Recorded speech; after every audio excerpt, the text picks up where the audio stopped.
Every story has two sides, but what if you only heard one? How do you know if you're being protected by your parent or manipulated? I used to think I was being protected, that everything done was for my own good. But sometimes protection and alienation can look a lot alike. And once you're caught in the middle, the line between them blurs.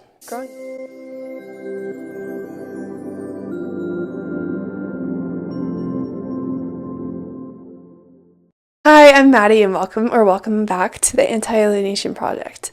I know I've been stepping back and taking a little bit of a break. I've been having some pretty severe health concerns, but I wanted to hop on here and make this video today. Here on this little corner of the internet, I talk about all things related to a certain form of child psychological abuse known as parental alienation. Why do I care about this in the first place? Well, I actually went through it starting around the age of 8 and 9 during my parents' divorce. My mom began to go on an obsessive rampage to manipulate me into rejecting my dad. It completely worked, and I did this. I rejected him because I was made to believe terrible things, that he didn't love me, that he's selfish, narcissistic, bad, abusive, and I rejected him for the next 20 years without true justification. I learned the truth about 2.5 years now.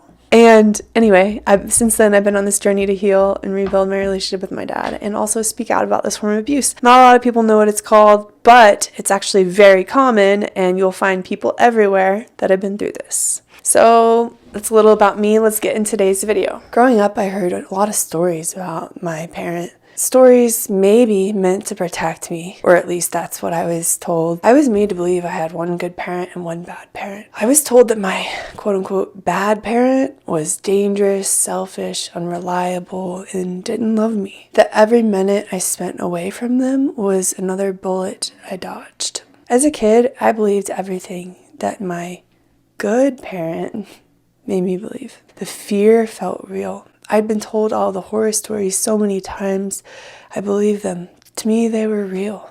But here's the thing. Sometimes what is supposed to feel like protection isn't protection at all. I didn't realize it at the time, but something was not adding up. There were too many secrets, too many questions left unanswered. This all started around the age of 8 or 9. For the next 20 years, I believed all these lies. And I believed that my quote-unquote good parent was truly protecting me from my other bad parent. Flash forward 20 years to 28 years old, one day I learned the truth. And that shattered everything that I thought I knew. I started to wonder, had I been protected, or had I been kept in the dark?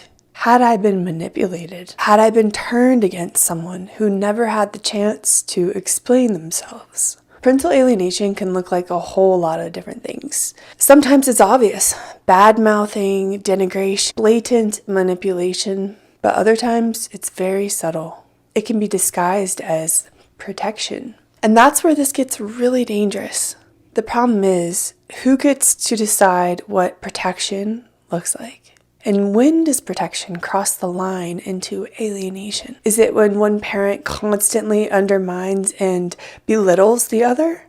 Or is it when a child is cut off from one of their parents without explanation? Told they're a threat but never explained why? The twist? Well, as I got older, I reached out. I asked my dad. I wanted to hear his side of the story. What I found was devastating. I was not protected. I was kept away. The parent that I was made to fear and made to believe didn't love me. The parent I thought had abandoned me had been fighting to see me the entire time. All of this begs a question. How can we differentiate between parents who are truly protecting their children versus parents who are alienating their children? I've done a lot of thinking about this and took a lot of notes. I've come up with the 10 main differentiators, in my opinion, that can point you in the direction of whether a parent is truly being protective or whether they are actually alienating. I know this is a hot topic right now because the term protective parent has really taken off in the coercive control and domestic violence sphere.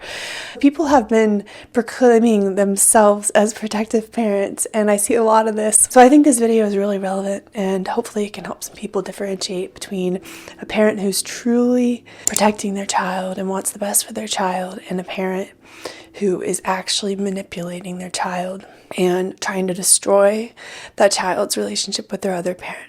Let's get into it. Number 1, you got to look at that parent's motivation, the motivation behind their actions. A true protective parent will be genuinely concerned about the child's safety and well-being, taking steps to protect the child from harm, physical, emotional, or psychological. An alienating parent will act out of anger and spite, jealousy, resentment, desire for control, and they will use fear and manipulation to turn the child against the other parent without a legitimate cause. Here are some questions to consider when you're looking at the motive of the parent. How does the parent treat the co-parent? Does the parent isolate the child or try to control the child in any other ways? For example, controlling their medication, their food, or their social life? Number 2, communication with the parents. A parent who's truly trying to protect their child will usually try to maintain open communication with their co-parent. Even if there are safety concerns, seeking professional mediation or supervised visitation if necessary, the protective parent will do whatever they can to keep the child's other parent out of their life is a last effort decision that the protective parent does not want to make. An alienating parent, on the other hand, will actively avoid communication and obstruct communication between the child and their other parent, as well as often refusing to co-parent or communicate well with the targeted parent. And they will coerce the child to reject that parent outright without justification. There's no actual threat that exists here in this parent-child bond. You have to remember that the alienating parent might be such a master manipulator that they might manage to convince the child their beliefs are their own, all of their decisions regarding the other parent are their own. In many cases, professionals and family members cannot rely on the child's words or beliefs to be facts due to the manipulation that has occurred. A parent who's truly trying to protect their child will encourage a healthy, positive relationship with their other parent as long as it's safe. They will encourage them to foster contact when appropriate and focus on the child's best interests. What will an alienating parent do? You could probably guess it.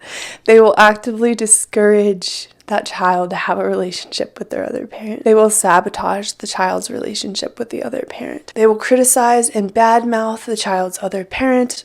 They will instill fear and anger in that child towards their other parent. Think about what attitudes this parent displays in front of the child. What attitudes about their other parent do they display in front of the child? Do they ensure that the child feels loved and cared for by both parents? How much information about the marriage in the court case and what's happened between you two adults does the child know? If you haven't told the child this information, it's safe to say that the other parent has, which is a big sign of alienation. A healthy parent will realize that there are a lot of things, especially with marital issues, that children have no place knowing. With master manipulators, they might actually claim to be encouraging the child to see you or go with you, but they're really doing the opposite. I remember my own mom pretending to encourage me to go with my dad, but only to the right people at the right time, which was counselors and family therapy. Please be cautious and aware that these people, the highly pathogenic parents, know exactly what they need to say and who they need to say it to. 4, examine the handling of past conflicts.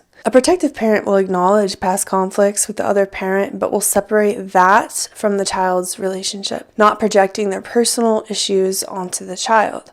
The alienating parent, in contrast, will use past conflicts as a reason to keep the child away from the parent, bringing up old grievances constantly. Pay attention to how much of this information the child knows. Number 5, the level of transparency. A protective parent is generally very transparent with their actions, willing to involve third parties to help solve problems like a therapist or a court. An alienating parent, they're secretive. They're often hiding their actions from others. A lot of alienating parents will even hide medical records or educational records from the other parent. They might even fabricate and exaggerate situations to create a false sense of danger about the targeted parent. They are the opposite of transparent. However, If you do enough digging, if you talk to a wide enough array of people, you'll start to notice little inconsistencies, lies, things that don't add up. Number 6 is to examine the child's view of the other parent. So the protective parent will teach the child to view the situation realistically, not painting the other parent as all good or all bad. A lot of healthy parents in this situation will try to make the child feel loved, despite the fact that their other parent is doing a really lousy job of making them feel loved. A parent who's truly protecting their child will encourage their child to set healthy boundaries. They will not encourage their child to go no contact with their other parent. Okay, I know there are going to be exceptions to every rule, but this is just in general. An alienating parent, though, they indoctrinate the child with a very one-sided view, making the child believe that the other parent is evil, dangerous, selfish, crazy, and completely unworthy of the child's love. Here's some questions to consider when you're examining the effect that the parenting has had on the child. Does the child express any guilt for rejecting their parent outright? When you ask a child what their targeted parent can say or do or change to improve the relationship, are they able to offer a suggestion? Do they maintain that the parent can't do anything? How black and white is the child's rejection? Are they refusing to see their targeted parent no matter what, under any and all circumstances? An alienated child will outright reject their parent completely, and there's really nothing that can be done to improve the relationship. An alienated child will often show little to no remorse or guilt for their behavior or their actions toward that parent, believing it's completely justified. These are key characteristics that differentiate whether a child has been manipulated or not. Number 7 is the use of professional help. A truly protective parent will seek help from professionals like family counselors, therapists, or social workers to ensure the child's safety and well-being and follow through with recommended solutions. They will try to use the professional help to improve the child's relationship with both parents. The alienating parent, on the other hand, might pretend that their motive is that of a protective parent. They actually avoid and undermine professional involvement. Unless, here's a caveat, unless they believe it will support their agenda or other interventions if they don't fit their narrative. It all depends on how the therapy is affecting the child and whether the therapist is questioning the alienating parent or not.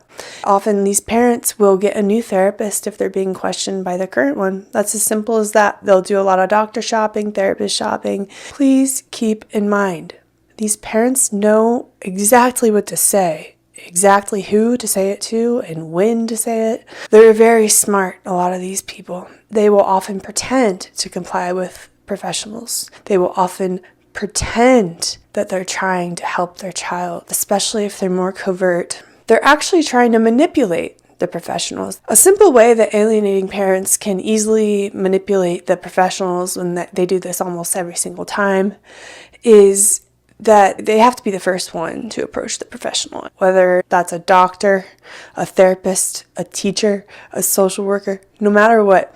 They have to be the first one to approach that person and spread the lies and the narrative about the targeted parent being bad, horrible, mean, selfish, whatever their specific narrative is. They tell the professional that first. It's a phenomenon in psychology where if you're the first person to tell somebody something, it colors their view of it, and you're more likely to be believed than anyone else who refutes that narrative down the line. So this is an easy way that they spread their narrative about the quote-unquote bad parent to all the professionals, and in that way the alienating parent has a way better chance of actually controlling the entire situation from day one. If you can, please get to those professionals first. Do what you can to talk to them first and squash the lies before they start. Number 8 is the response to the child's emotions. A truly protective parent will validate the child's feelings, try to help them work through them, and comfort the child, support the child. If the child misses the other parent, a truly protective parent will try to help them cope in a healthy way, help them express their emotions, and make sure they feel loved and cared for either way. An alienating parent, how do they respond to the child's emotions? Let me give you examples from my life. Their alienating parents will actually exploit their children's emotions, which is horrible to do to anyone, but especially your own child. They will often amplify the fear or the sadness the child is feeling about the targeted parent instead of comforting them, instead of making them feel loved and cared about regardless. They will exploit the child's emotions and make the child feel guilty for wanting a relationship with the other parent. The alienating parent will often do whatever they can to amplify the child's negative emotions. I lived through this for 20 years. Whether I experienced fear or sadness or anger about my dad, my mom did not comfort me. She didn't make sure that I knew I was lovable anyway, I was worthy anyway. No. She instead would reinforce how bad he was, how sad she was for me that he didn't love me. She would reinforce how lucky I was to have her.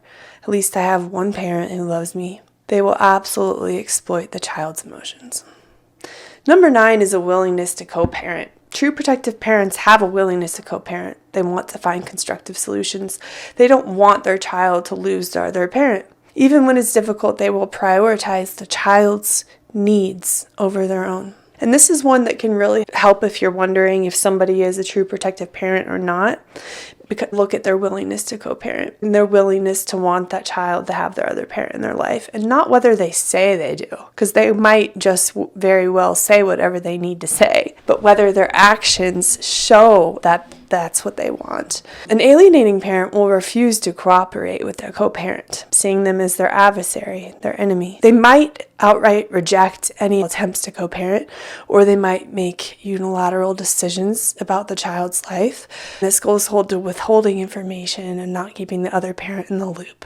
The last differentiating factor between a protective parent and an alienating parent, in my opinion, is their behavior after court decisions. A protective parent will respect court decisions and custody agreements. Even if they disagree, they will respect the court orders and custody agreements. They will use legal means to address issues of concerns. An alienating parent, what do? Well, they will frequently disregard court orders, disregard custody agreements, make excuses, withhold visitation, not follow through with custody orders, and escalate conflicts despite legal rulings. Custodial interference as well is super common. This is something that really enforced the alienation for me as a child, is that my alienating parent convinced me to do the rejecting by making me believe these certain terrible things. Law enforcement has a really difficult time forcing kids to go with a parent who they claim is abusive, they claim is bad or scary, and that's another tactic that alienating parents use. To find out more about custodial interference, there's a really good page on Facebook called Interference with Child Custody Coalition. They have a lot of good information, and they're really good at helping parents whose custody is being interfered with, the steps you need to take with law enforcement to get that on the record and to handle custodial interference. Here's the thing. Sometimes parental protection, absolutely necessary, absolutely real. There are parents who pose a danger to their children, but sometimes what looks like protection is actually control. And the person who suffers most, the child who's caught in the middle, the line between protection and alienation, sometimes is razor thin. And it's not always easy to see when you're in the middle of it. But once you've been on the wrong side of that line, it changes everything. If you're a parent, please ask yourself, are you truly protecting your child, or are you controlling the narrative? What are your motives?